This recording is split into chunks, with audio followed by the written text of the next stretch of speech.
Hey everybody, Sean from Media Assault here, and it's time once again for another double feature review.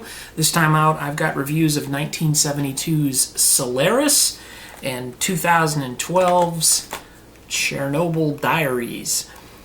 And these, of course, were picked by you via my Facebook page. Hopefully you guys know the drill by now at the beginning of the week, so tonight I will be putting up more choices for you to vote on for me to watch over the weekend, and then I'll review them next week. So I picked 8 possible choices last Tuesday, and you guys picked Solaris and Chernobyl Diaries. And it was kind of funny because last week you guys picked The Woman in Black and Hugo for me to watch. And it was kind of interesting because, whether it be coincidentally or not, both of the films were based on books that were pretty well received. The only connection I could find between these two films is polar opposites. One being fantastic, the other one being just barely above crap. And I'll talk about the fantastic film first, and that is 1972's Solaris, which was directed by Andrei Tarkovsky, I believe is how you pronounce it. Andrei Tarkovsky, Solaris, yes. And this is the Criterion Collection Blu-ray. And this is a movie that was remade in 2002 with George Clooney. And when I told people I was watching Solaris, a lot of my friends who were not necessarily movie buffs thought that was the film that I was going to be watching. And they were rather surprised when I told them that I was watching a Russian film from 1972. This film came out in the wake of 2001, A Space Odyssey, the classic Kubrick film, and has been compared to it quite a bit. I can see that being a valid point, but I think this one is,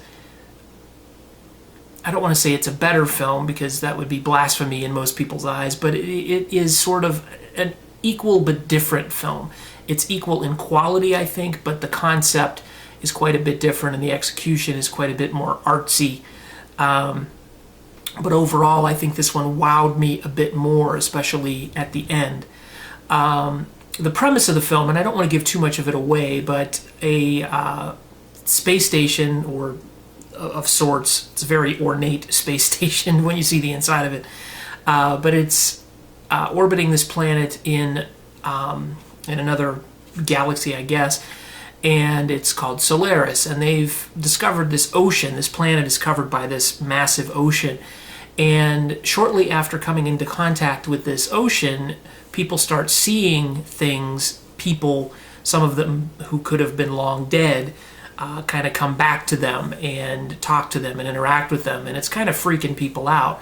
So they send this guy named Chris, I believe his name's Chris Kelvin, I'm sorry, up to kind of investigate what's going on, because the 3 men who are living in this space station are kind of freaking out a little bit. One of them has committed suicide, it appears, so they send him up to kind of investigate what's going on, and he starts to see his ex-wife who had committed suicide some 10 years before. And the movie is how Chris and the remaining survivors on board the station kind of deal with this alien contact of sorts, and dealing with the fact that they're living a dream in a way. It's really hard to explain, but it's really a cool film to watch. And for a movie that's made in 72, there's not much in the way of special effects, and a lot of it looks pretty dated, but the way it's filmed, it's just really intriguing and engrossing and just beautiful, especially the opening scenes in this lush, I'm assuming it's in Russia, this lush farm or rural area that this guy lives on. It's really amazing. It's a film that you just have to experience at least once in your lifetime, I would say. I think it's very, very well worth your time. And just looks fantastic via this Criterion Collection version on Blu-ray. It's just really, really good. Don't wuss out and watch the George Clooney version. I actually had watched that before. I'd watched that several years ago, maybe 5-6 years ago. It came out in 2002, but I watched it I got it via Netflix, and I was pretty underwhelmed by it. It's vaguely similar in terms of plot, but in terms of execution, Steven Soderbergh and George Clooney, they do an all right job reinterpreting it, but it's just all right. This is a classic, and if you consider yourself a science fiction fan, you need to see this film. This will definitely be going in my top 50 sci-fi film list when I redo that at some point this year. That gets a 9.5 out of 10. Really, really worth your while. I will say this, if you're a science fiction fan that equates science fiction with laser battles and starships and stuff like that, this is hardcore science fiction, and you're going to be bored to tears because this is more about the ideas behind the concept, and it kind of gets you to think. So if you're somebody who likes your science fiction kind of chewy, so you can kind of chew on the ideas presented by it, Solaris is going to be right up your alley. If your idea of hardcore science fiction is Star Wars, you're going to be really disappointed, and I would say just pass on this film unless you want to challenge yourself, and I really recommend that you do that.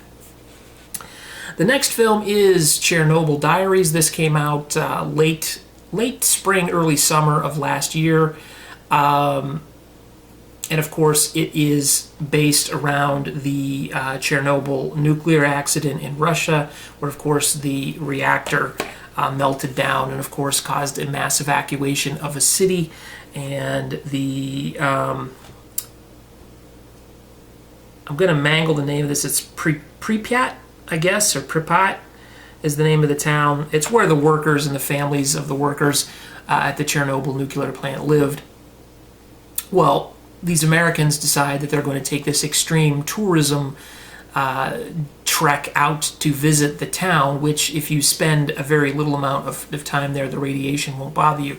And that is in fact true because there are many films and documentaries about that area. And I found it very interesting that someone would make this into a horror film. I thought, okay, this is a pretty cool concept.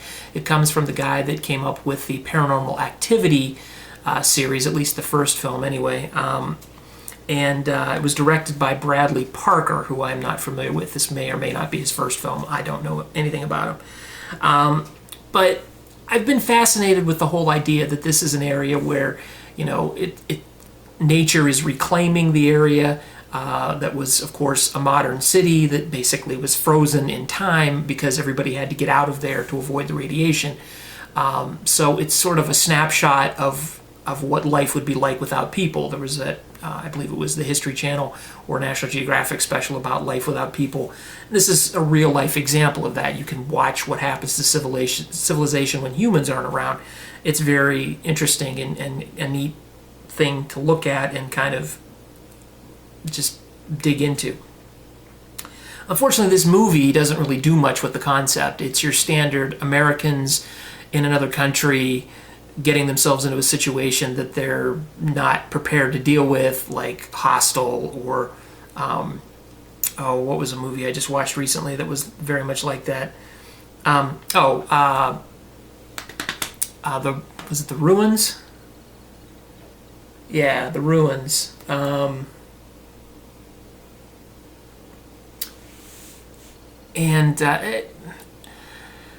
It's not the same film, but it's the same concept. You've got a bunch of, you know, nondescript American young adults / teenagers. If they're above 23, I'd be a millionaire. You know, if I had $1 for every movie that I'd seen with somebody under 25 getting themselves into a harrowing situation in modern horror films, I would be a millionaire, I think. It just, I mean, seriously, can we have a movie with some adults in it? Maybe? I don't know. The acting isn't horrible, but the script consists of nearly every line of dialogue repeated twice. You know, don't go over there. Don't go over there. I'm going to get you. I'm going to get you. I won't leave you here. I won't leave you here. Everything is repeated. But anyway, these American tourists get themselves into a situation that, of course, becomes quite dangerous, and it's hard for them to understand what's going on because it doesn't make a whole lot of sense. I'm not going to ruin it for you as much as I would recommend that you don't see this movie. It's really not scary. It's predictable. It's thankfully very short. It's short of 90 minutes long. But it just doesn't do anything with this whole idea. This could have been a really cool, if it was executed properly, it could have been a very cool film. It could have been a scary horror film. It could have kind of approached things from a different perspective because it's such a unique possibility. You know, you've got this town that was abandoned, and you know, people obviously passed away there. You know, possibilities of all sorts of things with the radiation, and you've got your standard, you know, mutated something or other is killing teenagers movie. It's really not worth your time, and I really expected a lot more from it, and I think maybe that's why I was so disappointed. Had I really thought this was just going to be another, you know, American teenagers getting themselves into trouble movie in a foreign country, then maybe I wouldn't have been as disappointed as I ended up being. But I'd give it a 3 out of 10, and that's only because the concept is worth 3 points all by itself. The execution of this, really not so much. And I was pretty surprised in the credits when I saw all of these effects people, you know, digital painters and CGI and all this. Really, this is one step above a found footage film with a lot of shaky cam and a lot of stuff going on. And I didn't see a whole hell of a lot in this film that really required much in the way of special effects. There were some, sure, but not for the amount of credits I saw. So I don't know if I blinked and I missed something really spectacular, or there was just a lot of really well done effects that were done so well that I didn't even notice they were effects. And if that's the case, I will tip my hat to the effects people on this film, because the effects were virtually non-detectable. But there you go. I could go on all day about Chernobyl Diaries and how much I didn't like it, and how much I was disappointed by it. But if horror is your thing and you're offended by the fact that I didn't like it, I love horror films. I love well-done horror films. And Chernobyl Diaries, while it is a horror film, it's not a particularly well-done one.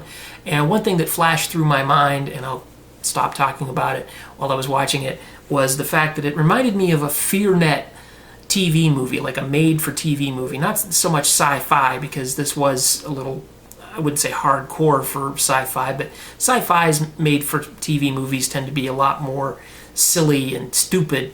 This isn't so much silly and stupid as it's just sort of brain dead. But this was something I wouldn't be surprised to see premiering on FearNet as a world premiere, you know, made for FearNet movie. I don't know, that's just something that ran through my head while I was watching it. Anyway, I've talked too long about Chernobyl Diaries. The movie I really want you to see is Solaris. Definitely check this out. Next time the Criterion Collection has a sale, pick this up. It's well worth your money. Highly recommend it. One of the best movies I've seen so far this year, even though it's almost as old as I am.